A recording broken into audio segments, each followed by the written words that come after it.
Shalom, bien-aimés dans le Seigneur, nous sommes dans la joie de nous retrouver pour cette nouvelle méditation et nous commençons une nouvelle semaine, mais nous terminons le mois de juillet. Nous sommes le lundi 31 juillet 2023. Lundi, nous commençons notre semaine de méditation. Le 31, nous terminons notre mois de juillet. Nous vous saluons au nom de notre Seigneur et Sauveur Jésus-Christ. Nous allons lire un texte dans la deuxième lettre de Paul à Timothée. 2 Timothée chapitre 3, nous lirons les versets 16 et 17 dans la version Louis II. Nous lisons: toute écriture est inspirée de Dieu et utile pour enseigner, pour convaincre, pour corriger, pour instruire dans la justice, afin que l'homme de Dieu soit accompli et propre à toute bonne œuvre. Le travail des Saintes Écritures. Les travails de Saintes Écritures, l'œuvre de la Bible, le travail de la Bible. Tel est le thème de notre méditation de ce lundi 31 juillet 2023, le travail des Saintes Écritures. La vie chrétienne, bien-aimée, est une nouvelle vie pour tout chrétien. En effet, la nouvelle naissance donne accès à une nouvelle dimension de vie qui commence sur la terre, qui se poursuit après la mort et qui s'accomplira dans l'éternité à l'événement de notre Seigneur Jésus-Christ. Le texte de ce jour nous livre le secret de l'épanouissement et de la réussite de cette nouvelle vie. Il s'agit des Saintes Écritures de la Bible, en fait de la Bible, les Saintes Écritures. C'est le livre de la vie. Voyons les leçons que nous transmet ce verset ou ce texte. Première leçon, inspirée de Dieu. 2 Pierre chapitre 1er verset 21 nous dit: car ce n'est pas une volonté, ce n'est pas par une volonté d'homme qu'une prophétie a jamais été apportée, mais c'est poussé par le Saint-Esprit que des hommes ont parlé de la part de Dieu. Nous lisons les textes bibliques en nous référant généralement à leurs auteurs et à leurs destinataires. Lettre de Paul aux Colossiens. Lettre de Pierre. Lettre de Paul aux Romains. Pourtant, le véritable auteur des Saintes Écritures, c'est l'Éternel. Bien-aimés, l'harmonie et l'unité de tous les livres, des 66 livres de la Bible, fait apparaître le véritable auteur qui a inspiré les différents écrivains de la Bible, donc des textes bibliques, qui ont écrit en des lieux et à des époques différentes.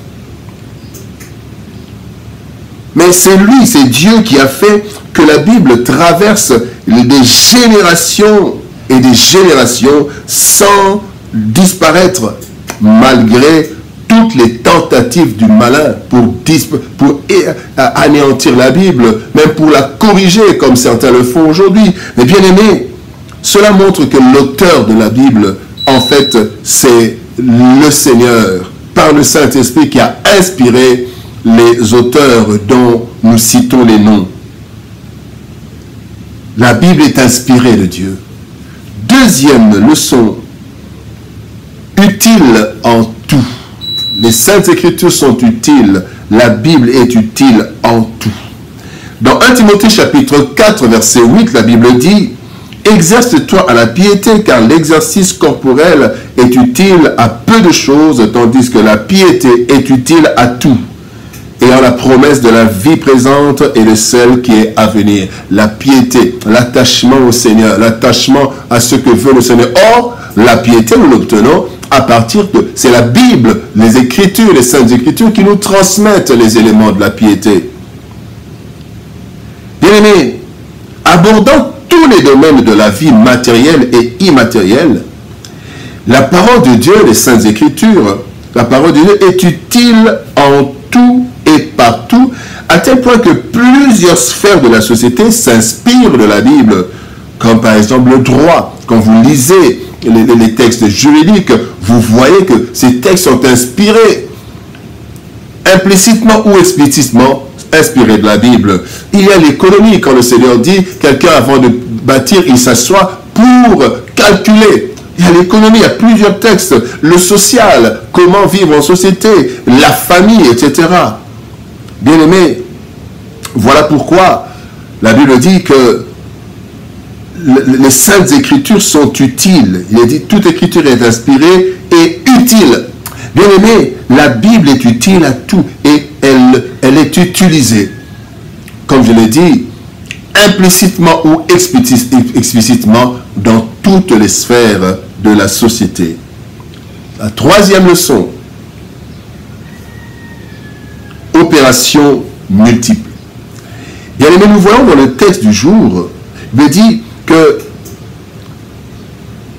toute écriture est inspirée et utile pour enseigner, pour convaincre, pour corriger, pour instruire dans la justice.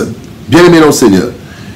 Le texte d'Éphésiens chapitre 4 verset 13, parlant des ministères, des 5 ministères, dit au verset 13, Éphésiens 4, 13, « Jusqu'à ce que nous soyons tous parvenus à l'unité de la foi et de la connaissance du Fils de Dieu, à l'état d'homme fait, à la mesure de la stature parfaite de Christ. » Bien-aimés, à partir de la conversion, il y a 4 opérations que les Saintes Écritures opèrent dans la vie du chrétien.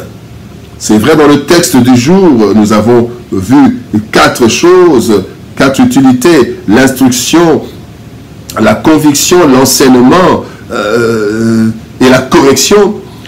Mais quand nous lisons, nous voyons qu'en fait, la parole de Dieu il y a 4 opérations. D'abord, c'est nous faire parvenir à l'unité de la foi avec les autres chrétiens. C'est en lisant la parole de Dieu, en écoutant, quand il y a l'enseignement de la parole de Dieu, c'est là que tous nous sommes en train de nous unir à partir de la même foi. Nous méditons la parole en RDC, d'autres méditent la parole aux États-Unis, d'autres méditent la parole en Europe, d'autres méditent la parole en Amérique, en Asie, en Océanie. Et nous sommes unis. Nous parvenons à l'unité de la foi à travers la méditation, à travers l'enseignement de la parole de Dieu. Ça, c'est la première opération. Et vous irez en Chine, vous irez, je ne sais pas, là où vous rencontrez des chrétiens, c'est la même foi. Deuxième chose, cette Sainte Écriture nous font connaître le Fils de Dieu. Le Fils de Dieu, nous le connaissons à travers les Écritures. Troisième chose, la parole de Dieu nous fait parvenir à l'état d'homme fait. La personnalité, la vraie, c'est à partir de la méditation, à partir de l'enseignement de la parole de Dieu. Et enfin, la parole de Dieu, les Saintes Écritures, nous amène à atteindre la stature parfaite de Christ. Parce que le modèle parfait, c'est Christ. Mais comment connaître ce modèle? C'est à travers la parole de Dieu. Bien-aimés, en méditant régulièrement les Saintes Écritures, en écoutant des enseignements, ces 4 opérations s'accomplissent parfois sans que nous puissions nous en rendre compte. Vivant dans un monde complexe et hostile, nous sommes appelés à réussir avec et selon Dieu. Pour cela, seul Dieu lui-même peut nous guider harmonieusement en toute sécurité jusqu'à atteindre le royaume dans sa plénitude. Et cela à travers sa parole, à travers les Saintes Écritures. Bien-aimés, les Saintes Écritures font un travail merveilleux et c'est par cela que le Seigneur nous transforme pour nous préparer pour la vie éternelle. Prions. Père de gloire, merci pour ta parole. C'est poussé par ton esprit que des hommes et des femmes parlent, enseignent. Et c'est poussé par le Saint-Esprit, Seigneur, que les hommes ont écrit partout où ils étaient. Mais tu les as tous mis, Seigneur de gloire, ensemble. Merci pour ta parole. Merci pour ce livre de la vie qui nous conduit sur cette terre jusqu'à nous amener dans le royaume de notre Père, dans ton royaume. Bénis ta parole éternelle. Aide-nous à nous attacher à cette parole et que ta grâce soit sur nous afin que nous marchions comme tu le veux sur cette terre et qu'un jour nous puissions te voir tel que tu es dans ton royaume. Au nom de Jésus-Christ, notre Seigneur et Sauveur, nous avons ainsi prié. Amen. Bien-aimés dans le Seigneur, que Dieu vous bénisse. Shalom, au revoir, bon début de semaine et par la grâce de Dieu, nous nous retrouvons demain pour une nouvelle méditation. Shalom.